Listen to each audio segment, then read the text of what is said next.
tua, il tuo infinito amore, hai preso il posto mio, portando i pesi miei, hai dato la tua vita perché io fossi libero. Oh, Gesù, io canto di ciò che hai fatto in me.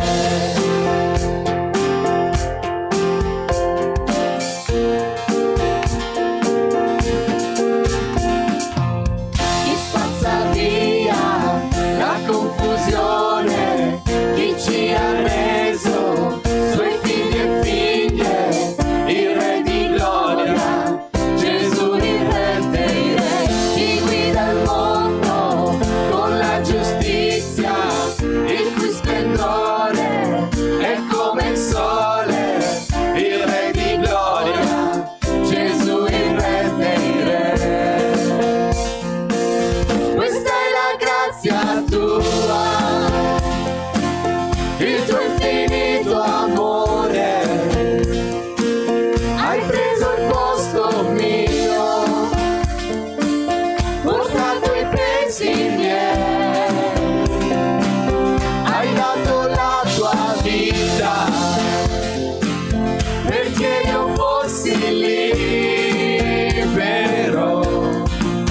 Oh, Gesù, io canto di ciò che hai fatto in me. Degno è l'agnel di Dio, degno è colui che ha vinto la morte, degno è l'agnel di Dio, degno è colui che ha vinto la morte, degno è l'agnel di Dio, degno è colui che ha vinto la morte, degno è l'agnel di Dio, degno, degno, degno sei. Questa è la grazia tua, il tuo infinito amore, hai preso il posto mio, portato i pesi miei, hai dato la tua vita perché io fossi libero. Oh, Gesù, io canto di ciò che hai fatto in me.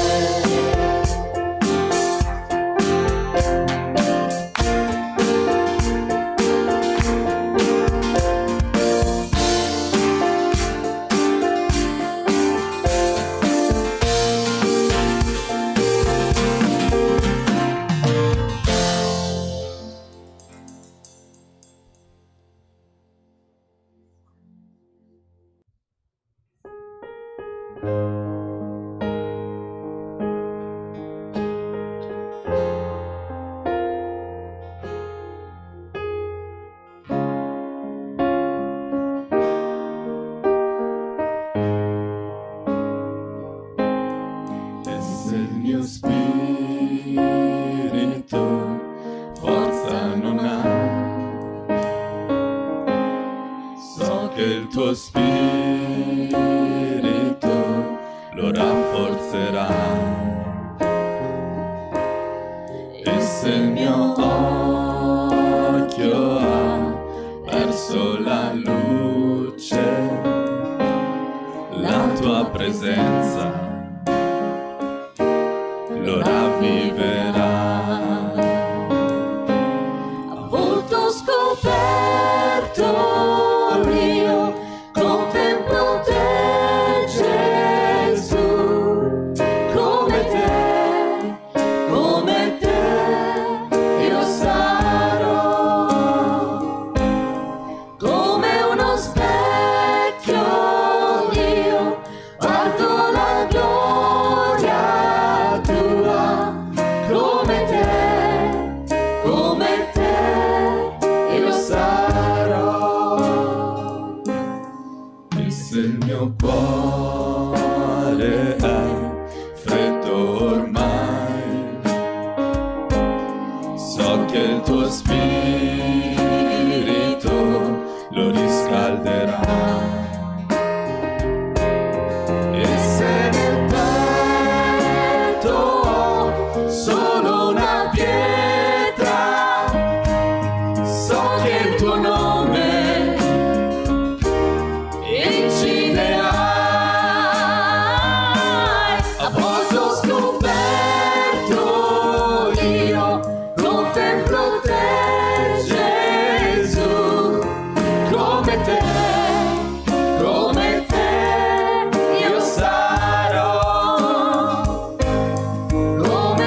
sangue per me, perché tu, Gesù, hai versato il tuo sangue per me, perché tu, Gesù, hai versato il tuo sangue per me, perché tu, Gesù, hai versato il tuo sangue per me.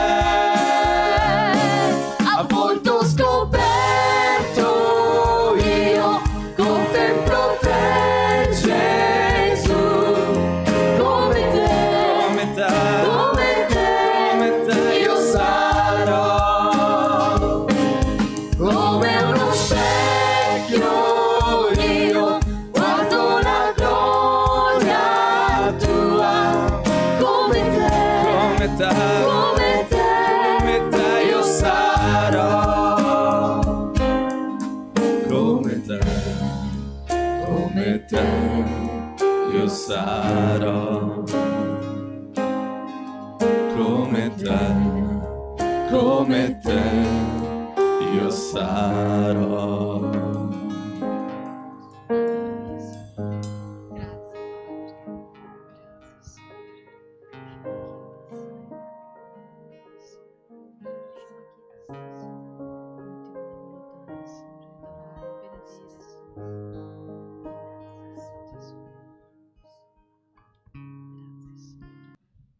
Il 18, mercoledì mi pare fosse il 18, come tutti gli anni il 18 di gennaio Porte Aperte pubblica il report sulla persecuzione nel mondo.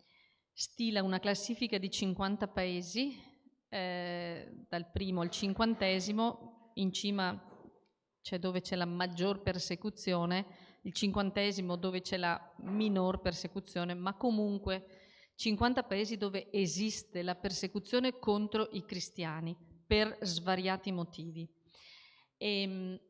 Adesso vedremo il video che illustra le prime 10 posizioni e poi aggiungerò solo qualcosa perché il video è già molto esplicativo. Comunque è un report, diciamo, che poi trovate anche nel sito di Porte Aperte, che potete consultare la lista e vedere anche in ogni paese le peculiarità. Se possiamo forse spegnere le luci, che così il video, anche le luci, anche i fari, che così il video si vede meglio. Grazie.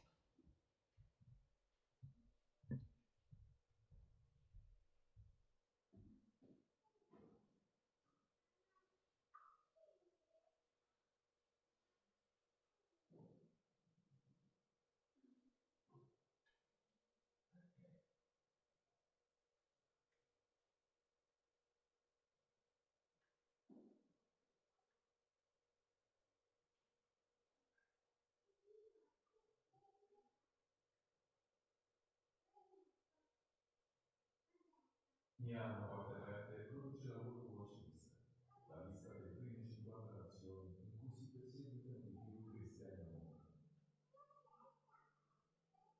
Questi sono i 10 paesi in cima alla lista per il 2022.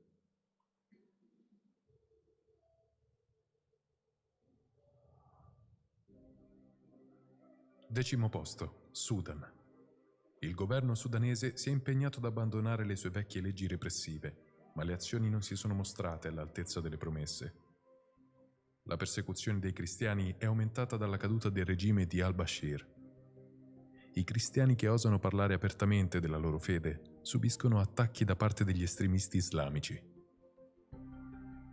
Nono posto, Afghanistan. Quasi tutti i cristiani in Afghanistan sono ex musulmani, rischiano di essere uccisi dai talebani o addirittura dalle loro stesse famiglie per aver cambiato fede. Molti di loro sono fuggiti all'estero. Se la violenza contro i cristiani è diminuita è semplicemente perché ci sono meno cristiani in Afghanistan. Quelli che restano vivono in totale clandestinità. Ottavo posto, Iran. Il governo islamista iraniano considera i convertiti al cristianesimo come nemici dello Stato. La conversione degli iraniani è vista come una manovra deliberata dell'Occidente per minare l'Iran e il suo governo. I leader cristiani, i responsabili delle chiese e tutti i cristiani in generale che sostengono i credenti di origine musulmana vengono arrestati, processati e condannati a lunghe pene detentive per crimini contro la sicurezza nazionale. Solo le chiese tradizionali armena e assira sono riconosciute dallo Stato, ma i loro membri sono trattati come cittadini di seconda classe e subiscono discriminazioni. 7° posto. Pakistan. I cristiani pakistani e le altre minoranze religiose sono presi di mira dalle famigerate leggi contro la blasfemia. I cristiani sono discriminati dalle istituzioni governative. Le occupazioni più precarie e umili sono riservate ai cristiani. Molti cristiani sono poveri e possono facilmente indebitarsi e rimanere intrappolati nel lavoro forzato. Ragazze e giovani donne di origine cristiana indù vengono rapite e costrette a sposarsi, in modo da farle convertire all'Islam. 6° posto. Nigeria. Nel nord della Nigeria un gran numero di cristiani viene ucciso, ferito, violentato, abusato sessualmente, privato dei propri mezzi di sostentamento e costretto a vivere come sfollato interno, in circostanze molto difficili. La violenza è aumentata negli ultimi anni e si è estesa agli stati meridionali. Questo è il risultato delle impunità che genera sempre più insicurezza per i cristiani della Nigeria. Le comunità cristiane che subiscono attacchi sono spesso abbandonate dalle forze di sicurezza. 5° posto. Libia. La violenza contro i cristiani in Libia, un paese afflitto dall'anarchia, rimane molto alta. I cristiani sono presi di mira dagli estremisti islamici e dalle bande criminali organizzate che li sfruttano, rapiscono, violentano, schiavizzano o addirittura uccidono. Questa situazione di illegalità rende i cristiani vulnerabili all'ostilità e agli attacchi violenti. I cristiani convertiti devono affrontare gravi persecuzioni anche da parte delle loro famiglie. 4° posto. Eritrea. L'Eritrea è uno stato a partito unico che fa di tutto per rimanere al potere. Ha perseguitato, arrestato e ucciso i cristiani considerati critici nei confronti del regime, definendoli agenti dell'Occidente. I musulmani che si convertono al cristianesimo sono considerati traditori anche dalle loro stesse famiglie e sono a rischio. La Chiesa ortodossa considera i cristiani di altre denominazioni come estranei. Tuttavia anche i cristiani ortodossi subiscono violenze, intolleranza e discriminazioni da parte del loro governo. 3° posto. Yemen. La maggior parte dei cristiani dello Yemen sono ex musulmani, subiscono persecuzioni e discriminazioni dalle autorità, dagli estremisti islamici e dalle loro stesse famiglie, che minacciano di morte questi apostati dell'Islam. Perciò la maggior parte vive la propria fede in segreto. I cristiani spesso soffrono più di tutte le conseguenze della crisi umanitaria che ha colpito il paese. Gli aiuti vengono distribuiti principalmente attraverso le moschee, che discriminano i cittadini che non sono considerati musulmani devoti.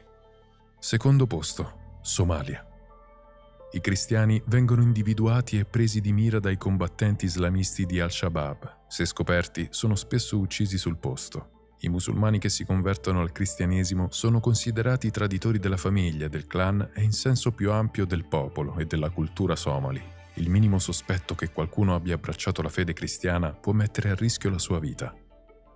1° posto. Corea del Nord. Kim Jong-un e il suo regime considerano il cristianesimo come una minaccia al loro potere. Chiunque venga scoperto praticare la fede cristiana può essere ucciso o gettato in uno dei famigerati campi di lavoro forzato del paese, dove la fame e la violenza vengono usate per piegarne la volontà. Intere famiglie di cristiani possono essere prese di mira e subire rappresaglie da parte delle autorità. Eppure, nonostante le gravi persecuzioni che vediamo in questi paesi, la Chiesa continua a perseverare e persino a crescere in alcuni paesi. Per maggiori informazioni sulle sfide affrontate dai cristiani perseguitati in tutto il mondo e per avere dettagli approfonditi riguardo ai paesi e alle richieste di preghiera, visitate il nostro sito web www.porteaperteitalia.org. Allora, solo 2 o 3 appunti. Questa è una classifica stilata su delle valutazioni. I numeri sono sempre importanti per misurare qualsiasi tipo di evento, non solo matematico, economico, ma qualsiasi tipo di evento, ma vanno contestualizzati. L'Afghanistan è al 9° posto nella World Watch List 2023 e uno potrebbe dire, dal primo posto in cui era il 2022, se ricordate, è passato al 9° posto. Non è un buon segno in questo caso specifico, perché la maggior parte dei cristiani sono scappati dal paese, quelli che sono rimasti sono nascosti, quindi è difficile misurare il livello di persecuzione in quel paese. La situazione quindi in Afghanistan non è migliorata, è peggiorata. Questa è la prima nota. La seconda nota, c'è la Nigeria nelle prime 10 e come forse ho spiegato già altre volte, mi dispiace per chi magari l'ha già sentito, ma la Nigeria è divisa in due.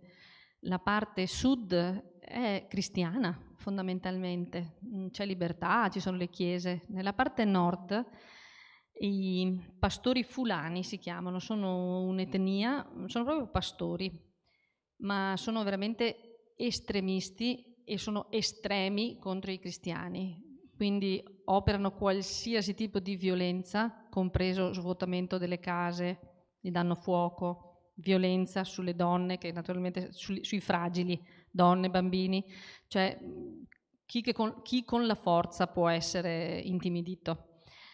E quindi è una particolarità, diciamo, del paese. Un'ultima cosa, non è nelle prime 10, ma guardando la lista, Cuba, che l'anno scorso era al 37° posto, quest'anno è al 27° posto e questa è una cosa preoccupante. Allora, nella maggior parte dei paesi, a parte la Corea del Nord, non vorrei sbagliare, ma la persecuzione è di stampo religioso. Nella Corea del Nord è un regime comunista totalitario, diciamo, no? Quindi non è la religione il motivo, cioè non c'è una maggioranza religiosa che costringe i cristiani a non professare la propria fede. A Cuba c'è anche lì un regime comunista, si pensava che con l'apertura al turismo, c'è stata un'apertura, diciamo, no, di Cuba, le cose sarebbero migliorate, invece al contrario il regime è diventato più restrittivo, non concede più i visti per l'apertura delle chiese e anche le visite dei cristiani cubani che escono dal paese sono diventate veramente difficili. Quindi anche chi non è nei primi 10 può costituire un problema. Spero che avremo magari in occasione della giornata mondiale di preghiera per la Chiesa perseguitata di avere una sessione più specifica dove magari possiamo pregare per paesi specifici. E comunque, come avete visto, potete consultare nel sito tutte le informazioni che riguardano la World Watch List e i paesi che la compongono. Grazie, Dio vi benedica.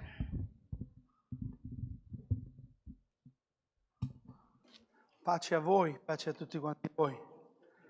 Gloria a Dio, come state?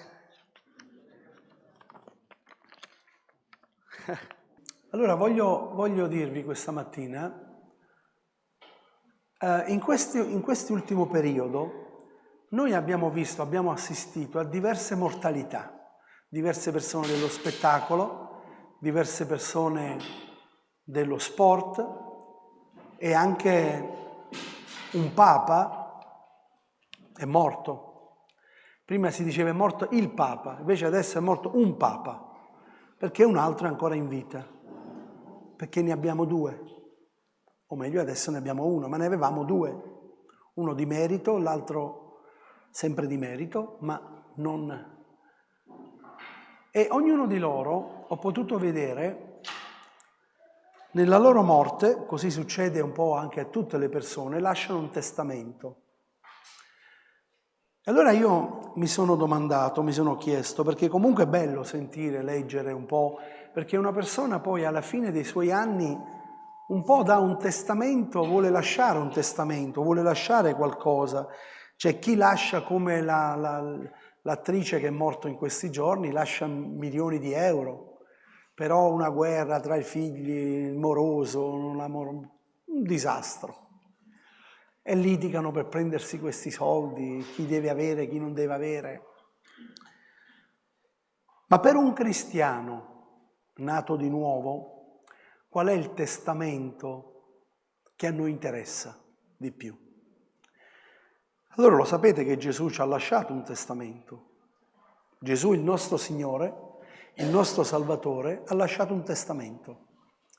Spesse volte mi avete sentito dire che Gesù, prima di ascendere al cielo, dice: vi lascio la mia pace, vi lascio quella pace che il mondo non vi può dare. Quindi questo è in assoluto il testamento che il Signore ci ha lasciati ad ognuno di noi e quando ne abbiamo bisogno della pace del Signore. Apro e chiudo parentesi, vi prometto che non urlo, perché se urlo mi si abbassa la voce. Quindi il Signore ha provveduto a non farmi urlare. Per i fratelli che dicevano: ma tu urli troppo. Vedete come il Signore a volte sa fare. Quindi mi ha messo in una situazione: se non la smetti ti farò smettere io. È brutto senza voce, io non l'avevo mai vissuto, ma senza voce è brutto perché non puoi neanche comunicare. Per qualcuno invece è una gioia che la moglie o il marito non ha la voce. Va bene.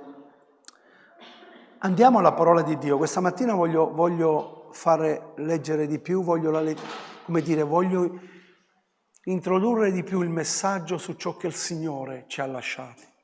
E perché vi dico questo? Perché è importante che la Chiesa del Signore, che i figli di Dio non si perdano in discussioni dottrinali. Perché io sto vedendo anche questo all'interno della Chiesa, non la nostra, grazie a Dio. Anche in mezzo a noi ci sono quelli che... Ma io vorrei che noi potessimo riflettere che cos'è importante. Che cos'è importante? Addirittura, guardate, prima di prendere il testo dove noi andremo a leggere, che è in Giovanni, però vorrei che potessimo vedere, secondo l'Apostolo Paolo, secondo San Paolo Apostolo, che la maggior parte delle lettere dottrinali sono di Paolo Apostolo. Se togliessimo tutte le lettere di Paolo, diciamo che la dottrina verrebbe un pochettino a mancare, gli insegnamenti dottrinali, no? Che poi al posto di essere di aiuto sono stati più di divisione che di aiuto all'interno delle chiese. Però guardate cosa dice l'Apostolo Paolo in 1 Corinzi capitolo 11 al versetto 23. Lo proiettate pure oppure leggo? Ditemi se proiettate, perché altrimenti io mi giro e lo leggo dalla proiezione. Così, guardate cosa dice l'Apostolo Paolo.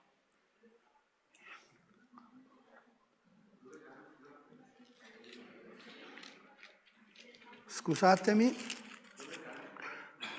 1 Corinzi capitolo 12 mi sembra che sia, ho detto 11, 12, 23.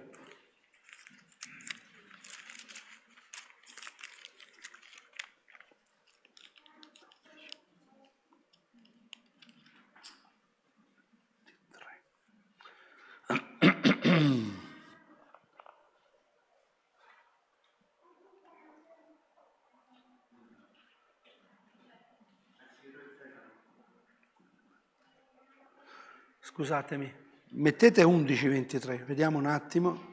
1 Corinzi, scusate, sì, 11:23, provate a vedere 11:23.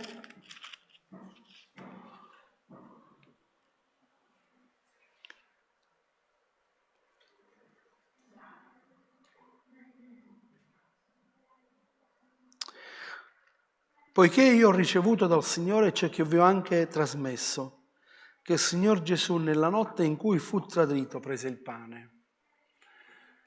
Ascoltate, perché l'Apostolo Paolo ci fa questa osservazione? L'Apostolo Paolo ci fa un'osservazione che dobbiamo riflettere. Nella notte in cui fu tradito, Gesù prese il pane. Perché ci dice nella notte in cui fu tradito? Prese il pane.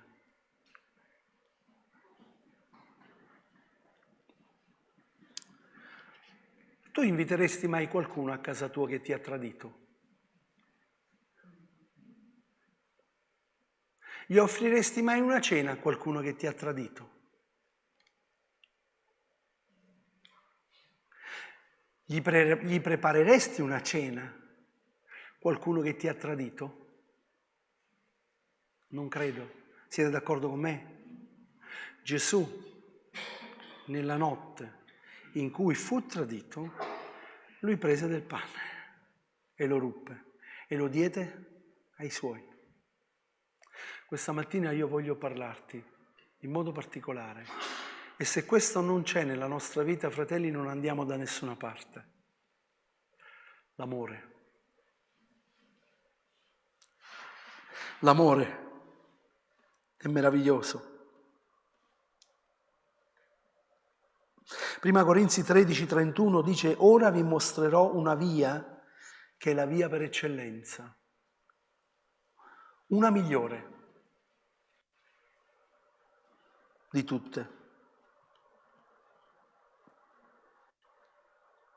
Un'altra traduzione dice: una via, vi insegno una via più sublime. Un'altra traduzione dice: ve ne mostrerò una eccellentissima. E poi viene subito dopo Corinzi 13: quando io parlassi le lingue degli uomini e degli angeli, se non ho amore non mi giova a nulla. Ora io vi mostrerò la via più eccellente. Ora io vi mostrerò il vero cristiano, vi mostrerò il vero credente, vi mostrerò colui che realmente ha fatto un'esperienza reale con il Signore. Non si può parlare d'amore, non si può parlare di essere figli di Dio, non si può parlare in nessun modo, perché non può uscire dalla stessa fonte acqua dolce e acqua amara. Non può uscire.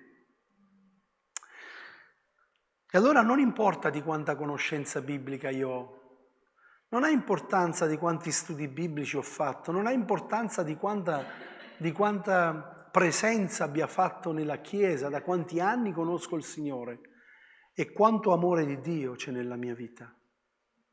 Quanto amore di Dio io riesco a dare. Prima di leggere ancora il testo di quello che Gesù ci dice, dai il meglio di te. Il bene che fai potrà essere dimenticato, non importa, fai il bene. Quello che hai costruito sarà distrutto, non importa, costruisci. La gente che hai aiutato forse non ti dirà grazie, non importa, aiutala. Dai al mondo il meglio di te e ti tireranno le pietre? Non importa, dai al mondo il meglio di te. Madre Teresa, una donna che ha lasciato un testamento, una donna che ha lasciato un testamento a tutti quanti noi, non importa sia cattolica, non ha importanza. Ascoltate, gli fecero una domanda, sapete che io i suoi libri me li leggo, li vado a leggere, forse sono l'unico evangelico protestante che legge i libri di Madre Teresa. Non mi importa, io non guardo questo, credo che in cielo non ci sono solo gli evangelici. Mi sarebbe piaciuto un grande amen nella chiesa che io servo il Signore. Cosa posso fare, gli dissero a Madre Teresa, per la pace nel mondo? Sapete quale fu la risposta? Questo lei lo fece, questa domanda gli fu fatta quando lei presiedette a livello mondiale, quando gli fu donato la donazione per la pace, il Nobel per la pace. E allora si alzò uno e gli disse: Madre Teresa, cosa posso fare per promuovere la pace nel mondo? Sapete quale fu la risposta? Vai a casa e ami la tua famiglia.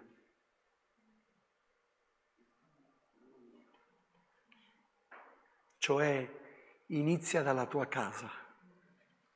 Perché molti vogliono andare in missione, molti vogliono fare i missionari fuori di casa. Voglio che ti preoccupi del tuo vicino di casa. E poi dice: lo conosci, vero? Voglio che ti preoccupi del tuo vicino di casa. Lo conosci, vero? Io sono andato adesso a Nove ad abitare. La prima cosa che ho fatto, sono andato subito dalla signora che è di fronte e mi sono presentato. Ho detto: io sono... Lei ha detto: anch'io sono venuto da poco. E ho detto: poi verremo, ho detto: facciamo come fanno gli americani, porto una torta. Io non la so fare, ma mia moglie sì. Se vuoi del pesce te lo faccio io, ma non posso presentarmi con un branzino.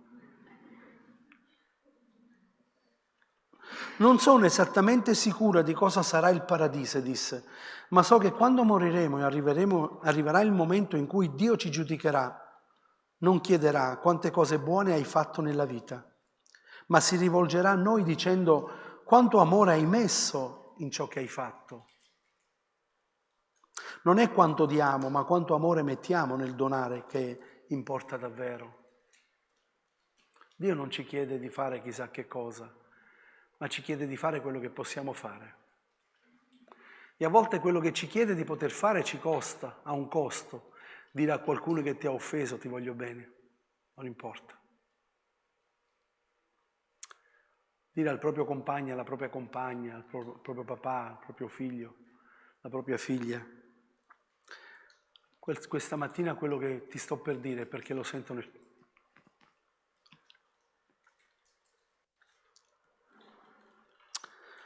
L'ho sentito, lo sento nel mio cuore così forte. Fratelli, non andiamo da nessuna parte se non amiamo. Non siamo nemmeno chiesa. Giovanni capitolo 5. Leggeremo 2 capitoli di Giovanni. Leggeremo dal capitolo Giovanni 5, dal versetto 17 al 49.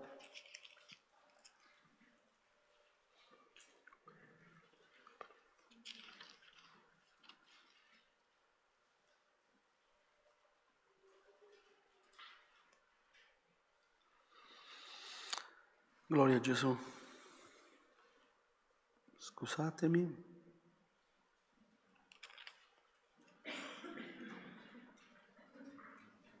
Sì.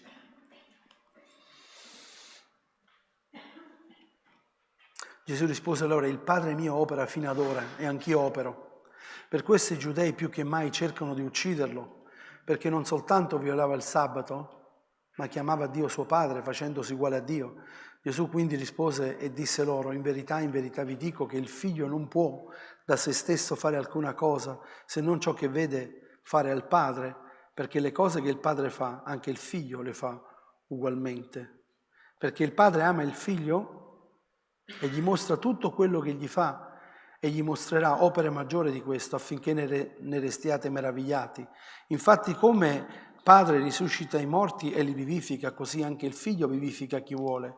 Inoltre il Padre non giudica nessuno, ma ha affidato tutto al giudizio del Figlio, affinché tutti onorano il Figlio come onora il Padre, e chi non onora il Figlio non onora il Padre che lo ha mandato. In verità vi dico che chi ascolta la mia parola e crede in colui che mi ha mandato ha la vita eterna e non viene in giudizio, ma è passata dalla morte alla vita. In verità vi dico, l'ora viene, anzi è già venuto, che i morti udranno la voce del Figlio di Dio e quelli che l'avranno udito vivranno. Perché come il Padre ha vita in se stesso, così ha dato al Figlio di essere vita in se stesso e gli ha dato autorità di giudicare perché è il Figlio dell'uomo.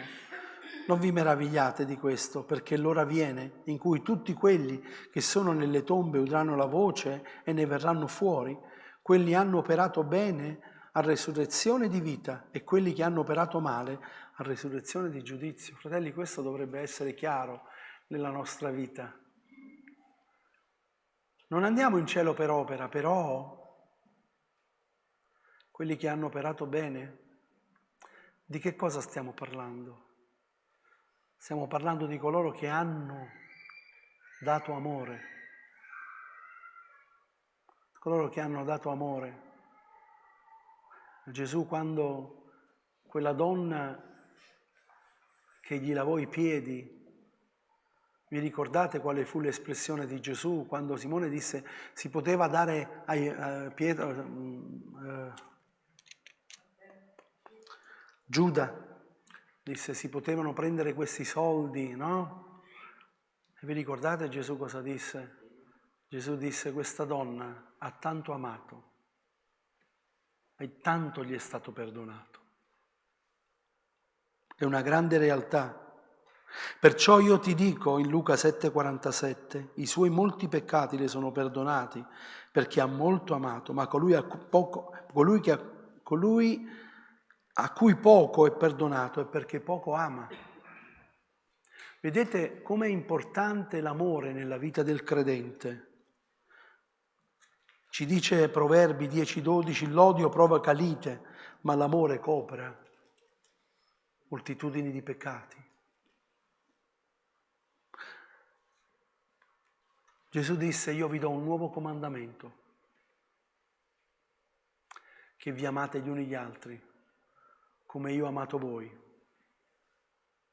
Abbiamo letto in questi passi, il resto lo potete leggere anche a casa. Abbiamo letto in questi passi, in modo particolare, che Gesù sta dicendo che Lui è venuto a dimostrare il Padre qui. Chi ha veduto me ha veduto il Padre. E gli apostoli dicono, noi abbiamo veduto la gloria di Dio. Come hanno veduto la gloria di Dio? Hanno visto l'amore di Dio, hanno visto Gesù manifestarsi, perché quella parola è stata fatta carne. Come può credere il mondo?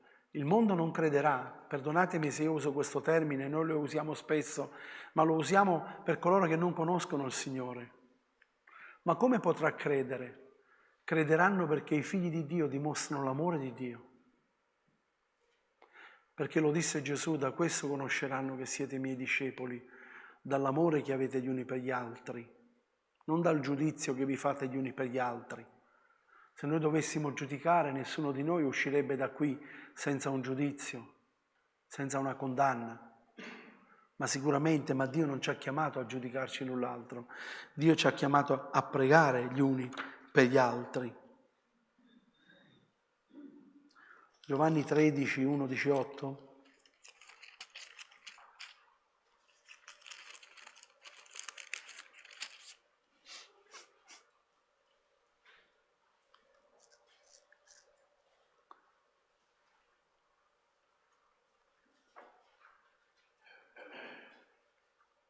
Ora, prima della festa della Pasqua, Gesù, sapendo che era venuta per lui l'ora di passare da questo mondo al Padre, avendo amato i suoi che erano nel mondo, li amò fino alla fine. Durante la cena, quando il diavolo aveva già messo nel cuore di Giuda Iscarioto, figlio di Simone, di tradirlo, Gesù, sapendo che il Padre gli aveva dato tutto nelle mani, che era venuto da Dio e da Dio se ne tornava, si alzò da tavola, depose le sue vesti e prese un asciugatoio, lo cinse, poi mise dell'acqua in una bacinella e cominciò a lavare i piedi ai discepoli e ad asciugarli con l'asciugatoio nel quale era cinto. Si avvicinò dunque a Simon Pietro, il quale gli disse, tu, Signore, lavare i piedi a me? Gesù gli rispose, tu non sai ora quello che faccio, ma lo capirai dopo. Sapete, fratelli, questa osservazione, vorrei soffermarmi solo un attimo. Questa osservazione mi ha sempre fatto riflettere, perché Gesù non diceva mai nulla per dire. Perché Gesù dice a Pietro, quello che io ti sto facendo adesso lo capirai dopo? Pietro doveva ancora fare l'esperienza del rinnegamento. Pietro doveva ancora fare quella esperienza terribile nella sua vita spirituale, perché Pietro pensava di non potere mai, Signore, nessuno. Io sarò scandalo per voi, disse Gesù, e lui dice, non per me. Non sarai per me scandalo. Proprio te, proprio tu, sarai quello che mi rinnegherai, perché il gallo non canterà, che tu già mi abbia rinnegato 3 volte, ma questo tu lo capirai dopo. Questo che io ti sto facendo. E io credo che quando Pietro, dopo averlo rinnegato, scusatemi, questa è una mia considerazione, prendetela tale, ma è ciò che lo Spirito Santo ha messo nel mio cuore, ha rivelato al mio cuore. Credo che lui si è ricordato di questo lavaggio dei piedi e si è ricordato proprio di queste parole, di quando Gesù gli ha detto, ricordati. Lo capirai dopo. Sapete quando io capisco le cose di Dio più profondamente? Quando pecco.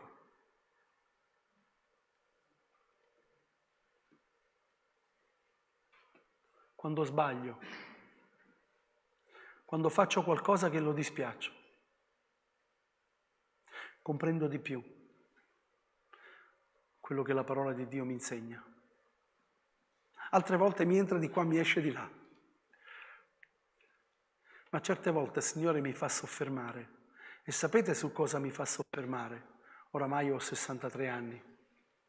Mi fa soffermare sul suo infinito amore che ha per me e sulla sua infinita pazienza che ha con me. Parlo di me, non so di te. Quanta pazienza il Signore ha con me. Quanto amore mi dimostra ogni giorno.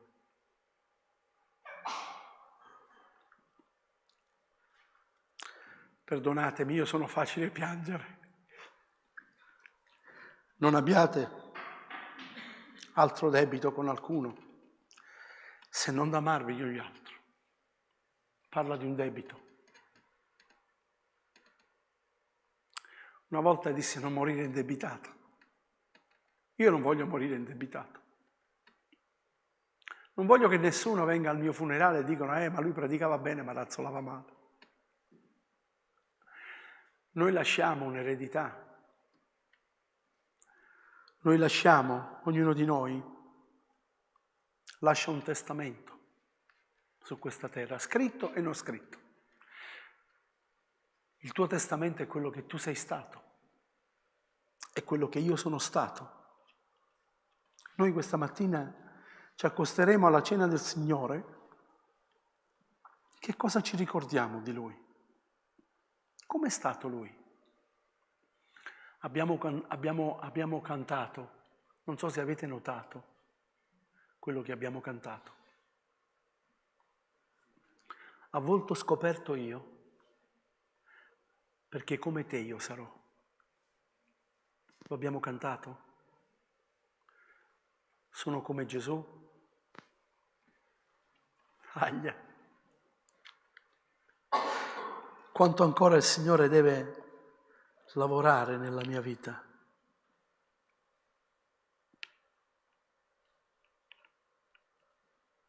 Ho sentito la testimonianza di un fratello. Era un tossicodipendente.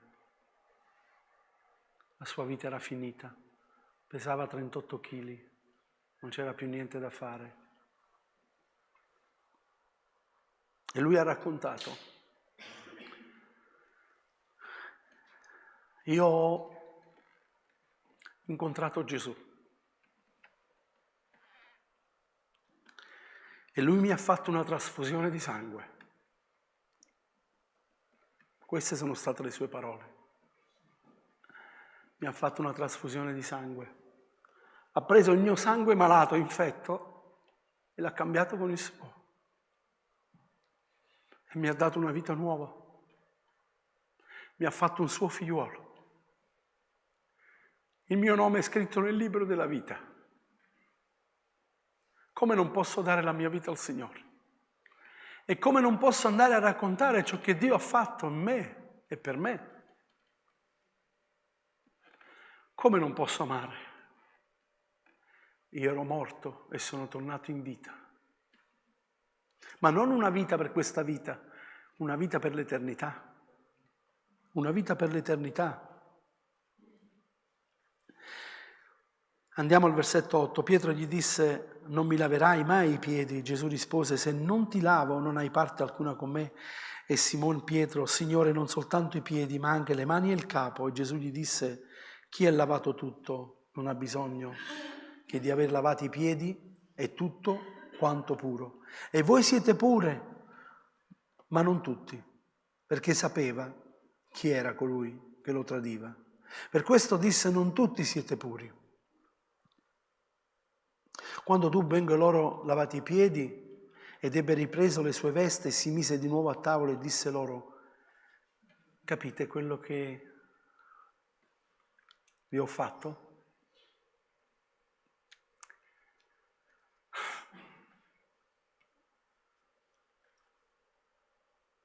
Capite quello che vi ho fatto? Sapete chi è che lavava i piedi? Chi era lo schiavo che lavava i piedi quando qualcuno entrava in casa di una persona, come ricordate a casa di Simone il lebbroso? Dice, io sono entrato qui e tu non mi hai lavato i piedi. Era l'ultimo degli schiavi che si metteva lì, proprio l'ultimo. Lo pagavano per questo, quando entrava un ospite gli lavava i piedi, perché i piedi si infancavano nel terreno. Gesù si è presentato come l'ultimo degli schiavi.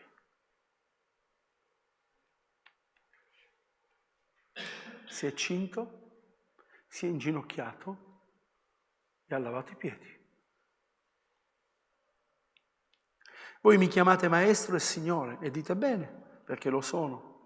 Se dunque io, che sono il Signore e il Maestro, vi ho lavato i piedi, anche voi dovete lavare i piedi gli uni agli altri. Questo non è se volete. Questo è un ordine. Sapete che ci sono delle ordinazioni, no? Delle ordinanze nella Scrittura. La Santa Cena è uno di questo. Il battesimo è uno di questi.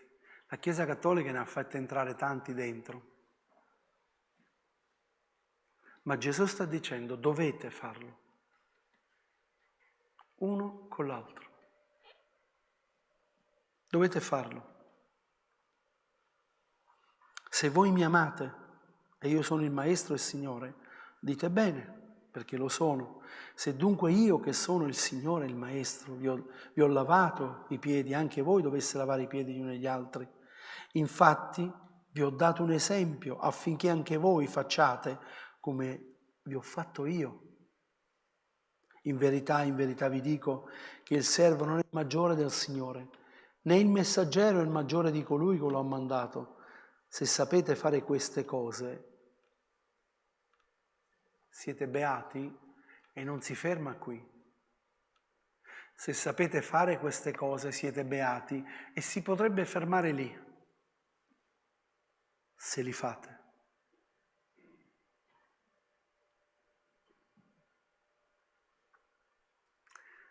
Siete beati se lo fate. E allora questa mattina noi ci accosteremo alla cena del Signore e io vorrei fare qualcosa di particolare che non abbiamo mai fatto. È quello che lo Spirito Santo ha messo nel mio cuore.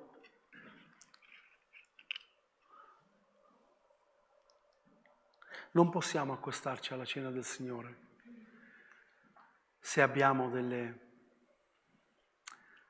situazioni nella nostra vita che dobbiamo risolvere.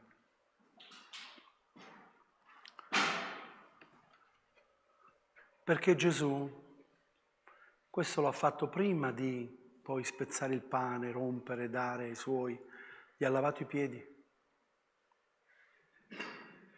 e li ha lavati anche a Giuda. E addirittura gli ha detto, colui in cui io darò il boccone sarà colui che mi tradisce. Il boccone lo si dava a chi tu amavi, era proprio l'ultima cosa, era proprio il desiderio, l'ha dato a lui. E quando poi lo ha fatto, addirittura i suoi non lo hanno nemmeno compreso questo, perché quando lui ha detto quello che devi fare, fallo presto, pensava, siccome che lui aveva la borsa, pensava che doveva andare a comprare qualcosa. I suoi non avevano ancora compreso. Ma io credo che Gesù l'ha fatto con tutto il suo cuore e gli ha lavato anche i piedi. Chi è il tuo nemico? Senti la voce dello Spirito questa mattina nella tua vita? Chi è il tuo nemico? Chi è la tua nemica?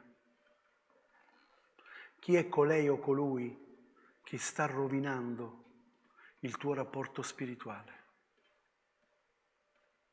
Io l'ho sentito questo, sapete? Io l'ho sentito nel mio cuore. Voglio dirti questo, non è una profezia, ma è una semplice considerazione. Fino all'ultimo istante della tua vita tu avrai sempre chi ti farà del male, sempre chi ti ostacolerà, sempre chi ti parlerà male di te. sempre chi ti giudicherà in quello che farai. E perché Gesù ci ha detto che il regno dei cieli è preso dai violenti? Non perché vai lì e gli spacchi la testa, non perché vai lì e ti fai giudizio da te stesso, ma devi fare violenza sulla tua vita. Devi fare violenza su te stesso. Ecco perché Gesù gli disse: vuoi seguirmi? Sì, devi rinunciare a te stesso. Devi rinunciare a te stesso. Devi essere morto. E allora la mia domanda questa mattina è: quanti sono ancora vivi? Quanti ancora il Signore deve lavorare nella sua vita, nella propria vita?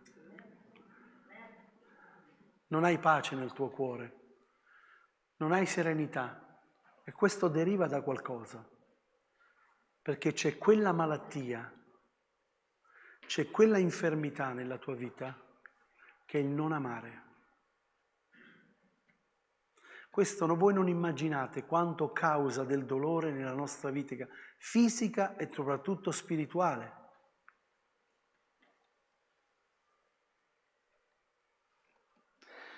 Quando parla della Santa Cena, il Signore dice: ecco perché in mezzo a voi molti sono malati e parecchi muoiono, perché si accostano indegnamente alla cena del Signore. Perché indegnamente? Perché non possiamo accostarci.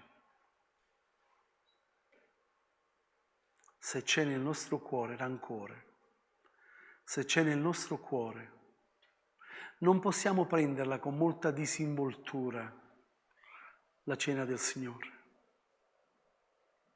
Non dobbiamo abituarci. Noi è un po' che non lo facevamo, no? Carlo, quanto erano che non lo facevamo? 2 mesi, 3 mesi? Ricordatemi, quanto tempo è che non facevamo? Un paio di mesi che non lo facevamo, la Santa Cena. C'è anche chi lo fa, ogni culto fanno la Santa Cena, perché ogni volta che vi riunite qualcuno l'ha preso sulla lettera, e c'è chi invece, come nelle mie chiese dove io sono nato e cresciuto, lo si fa una volta all'anno, quando ci sono i battesimi, o 2 volte all'anno. Dopo i battesimi, quelli che si sono battezzati si accostano alla Santa Cena. Siccome che la chiesa è grande, una domenica si fa i battesimi, una domenica successiva si fa la Santa Cena per tutta la chiesa, 800-900 persone, provate a immaginare, no? Ecco. Allora io voglio che questa mattina noi possiamo fare qualcosa, ma ascolta, non devi fare niente che tu non ti senta di farlo. Io non sono qui a dirti che devi fare questo. No. Io questa mattina mi sono semplicemente predisposto a predicare ciò che Dio ha messo nel mio cuore. E voglio sottolinearvi che il sottoscritto prima, perché pensate che io non abbia ferite nel mio cuore? Pensate che io non abbia delusione nel mio cuore? Pensate che nel mio cuore io sono esente da queste cose e sono superiore a voi? No, assolutamente. Io non sono superiore a nessuno di voi. Però Dio, prima di farmi parlare qua dietro, parla al mio cuore. E io non sapevo se stamattina ci fossi stato. Difatti a Mariana, quando mi ha detto, lui al venerdì gli devo dare il titolo della predica, ho detto non te lo do perché non lo so. Non so nemmeno se ci sono, però so che domenica avremo la Santa Cena. Quindi ho messo, scrivi Cena del Signore. E quindi questa mattina io ci sono. La voce ce l'ho, mi avete sentito? Sì? Spero. Sì, bene. Allora io vorrei fare una cosa, per coloro che lo vogliono fare, altri non vi preoccupate, non fatelo.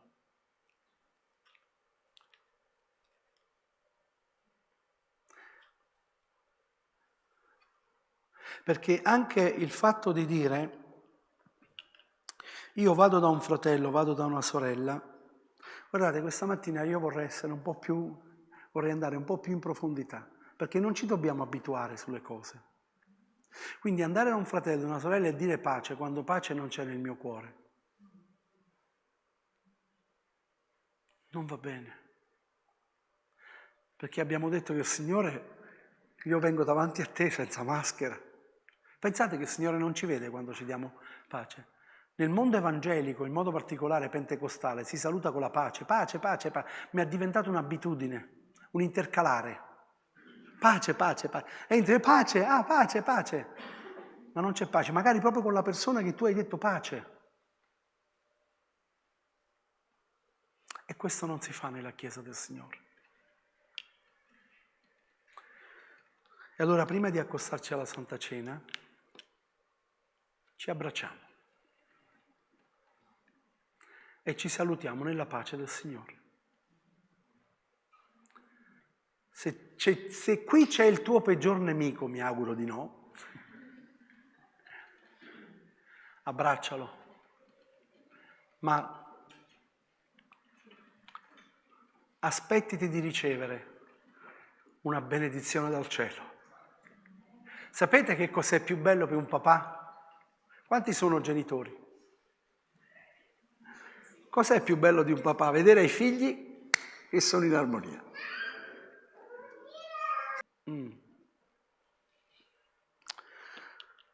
Fratello, sorella di Marostica e non, ma fratelli, sorelle, noi siamo la Chiesa del Signore. Noi siamo l'immagine di Dio sulla società, nella società. Noi siamo l'immagine di Dio dovunque andiamo. Quando vedono te, devono vedere il Signore. Quando vedono me, devono vedere il Signore.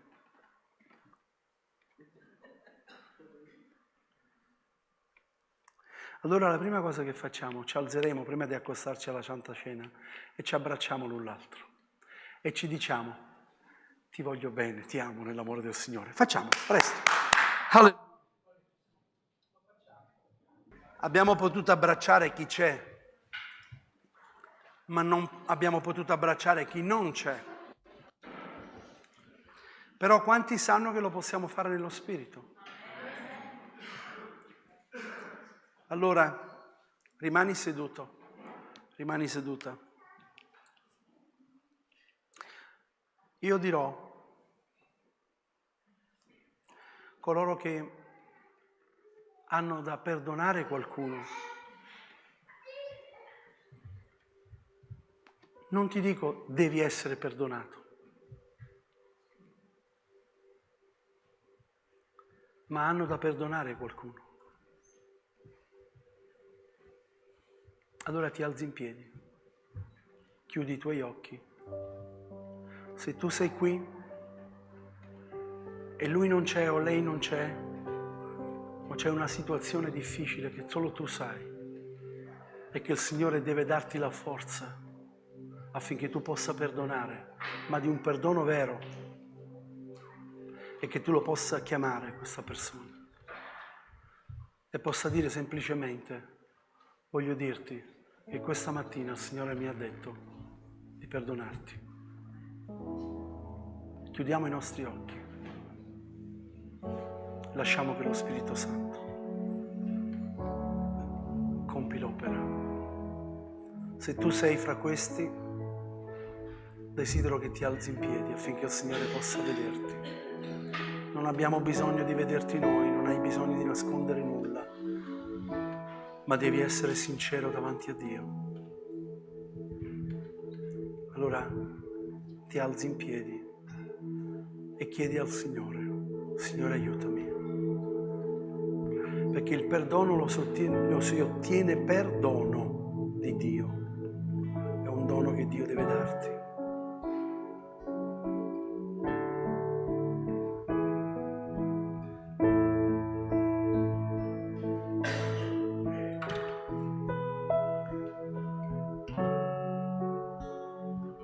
Parla con il Signore. Se vuoi piangere, non ti preoccupare. Il pianto è liberatorio. C'è una ferita profonda nel tuo cuore. Quello che ti ha causato non è semplicemente qualcosa di superficiale, che è bastato un po' di crema. No, è qualcosa che ti viene sempre davanti. Tu che sei a casa, che mi stai ascoltando questa mattina, che stai sentendo questo messaggio, non c'è pace nel tuo cuore. Tutto quello che tu stai facendo affinché questo possa essere dimenticato è semplicemente un fuoco di paglia, perché quello che tu devi fare è liberare te stesso. Tu non libererai l'altro o l'altra, tu libererai te stesso. E quelli che il Signore fa liberi sono veramente liberi. Allora alzati in piedi. Dai il tuo cuore nelle mani del Signore questa mattina. Prima di accostarti alla cena del Signore, non accostarti con tanta disinvoltura, perché Gesù ci ha insegnato prima della cena e ci ha detto Gesù nella notte in cui fu tradito. Egli prese del pane e lo ruppe e stava mostrando: questo pane è il mio corpo, è la mia vita fisica, che da lì a poco sarà spezzata. Io riceverò sputi in faccia, frustate per tutto il corpo. Sarò spezzato per voi,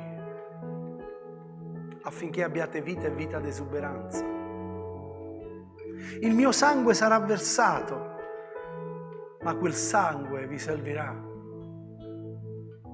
perché possiate essere salvati. Chi mangia del mio corpo e chi beve del mio sangue sarà salvato.